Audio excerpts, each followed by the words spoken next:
you doing today? I hope that you are doing amazing and fantastic and wonderful. I was going to like actually put makeup on and all of that stuff because Nicholas, I'm now in my 8th month of pregnancy, but he still doesn't seem to like my breakfasts, and I broke blood vessels in my face. However, Alex took a 45-minute nap as opposed to a 3-hour nap. So this is what you get, and I am super excited to talk about the October picks for the Cozy Escape Book Club. Now remember, we have October that we're going to do, and then I'm taking the month off of November. I have posted in the Patreon group, so if you are a part of a paid tier of Patreon, please go check out the post I made about whether or not you would like me to refund you for the month of November once it goes through. All right, that business out of the way. This month's theme is of course magical. I mean, how could you do October and not do magical cozies? So I found 3 really good magical cozies that I haven't read yet, and I think that they're giving me all the vibes, especially the first one, because I don't know if I've told you, but when I had Alex, I didn't get to have a baby shower because it was 2020. But I get to have a baby shower with Nick, and my sister was like, well, what theme do you want for your baby shower? And I chose Christmas. Are you shocked? No, of course you're not shocked. Not shocked at all. So when I found a Snow Way Out, a Snow Globe Shop mystery series by Christine Hewsome, I think that's how you say it, as a magical cozy, you guys know that I had to put it on the list, right? So it says, curio shop owner Cameron Brooks thought she'd seen every kind of snow globe until she saw one depicting a crime scene. Ever since she was a child, Cammie has loved the sparkling beauty of snow globes, which my husband and I also collect every year. And now she sells them. In fact, they're so popular, Cammie and her friend, coffee shop owner Alice Pinky Nelson, are hosting a snow globe making class, which I would totally go to.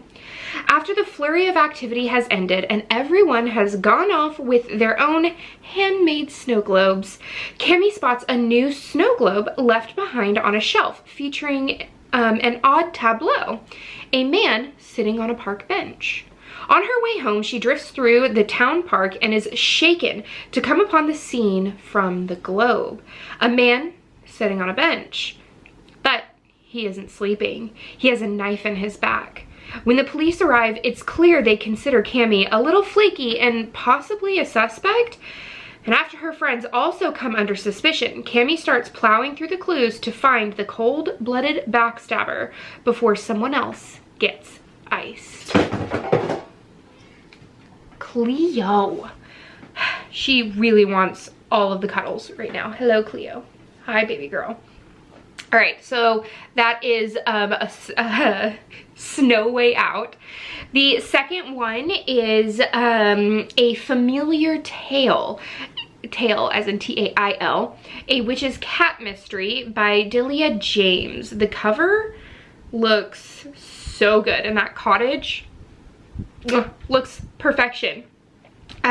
Unlucky in love, artist Annabelle Brighton decides that a visit to the seaside town of Portsmouth, New Hampshire is the perfect way to get over her problems. But when she stumbles upon a smoky gray cat named Alistair and follows him into a charming cottage, Annabelle finds herself in a whole spellbook of trouble. Suddenly, saddled with a witch's wand and a furry familiar, Annabelle soon meets a friendly group of women who use their spells, charms, and potions to keep the people of Portsmouth safe. But despite their gifts, the witches can't prevent every wicked deed in town. Ooh.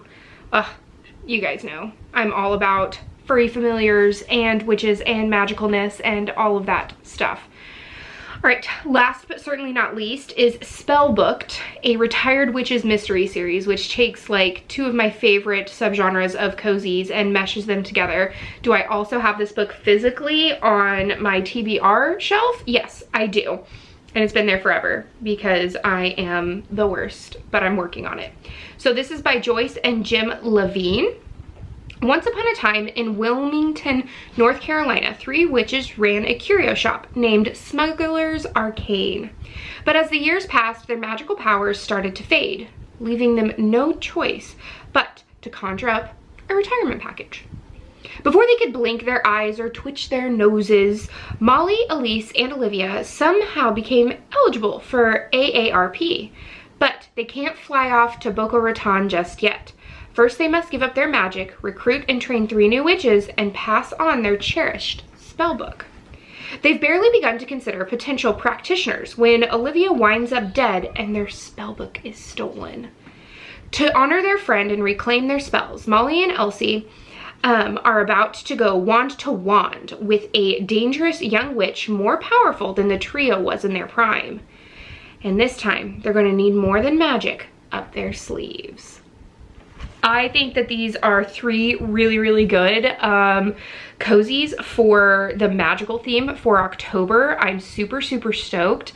Go and vote on the Patreon page. Remember, Book Club is completely free, so you can just go over to the Book Club Patreon, and all of the voting and questions and everything will be there. The only part of Patreon that is paid for is the bookmarks tier and then the cozy matchmaking tier. But that's the end of this chapter of Courtagonist. I hope that you guys are having an amazing weekend, and I can't wait to see you on Wednesday this week, where we will discuss Basket Case. And I am about 25% in right now, and I'm super, super loving it. But until next time, guys, happy reading. Bye.